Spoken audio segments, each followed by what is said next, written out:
Garbim, a diferença de altura é notável, né, no vídeo aqui, com a chegada do vereador Caleb. Vereador, o senhor apresentou, entre outros temas, um projeto, né, para o acompanhamento às pessoas que procuram as consultas médicas ou exames, principalmente mulheres e portadores de deficiência, para ter um acompanhamento, principalmente naquela questão de sedação, para ter transparência e também para as pessoas se sentirem tranquilas nesse atendimento. Bom dia. Bom dia, Fábio, a todos que nos acompanham aqui na TV Câmara Caxias. De fato, é isso aí, Fábio. A proposta é contemplar especialmente mulheres e pessoas com deficiência em exames onde envolva uma sedação parcial e especialmente a total, obrigando então a instituição de saúde, a clínica ambulatório, seja ele SUS ou privado, a permitir que as pessoas tenham um acompanhante no momento do exame.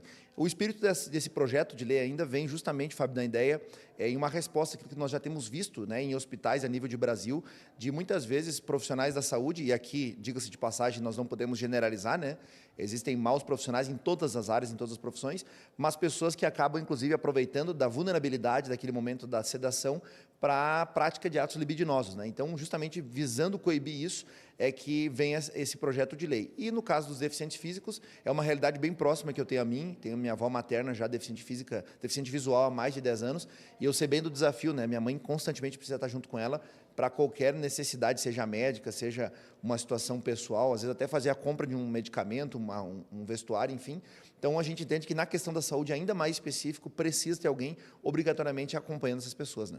Vereador, obrigado pela participação, bom trabalho. Obrigado, igualmente a vocês, parabéns pela cobertura. Obrigado.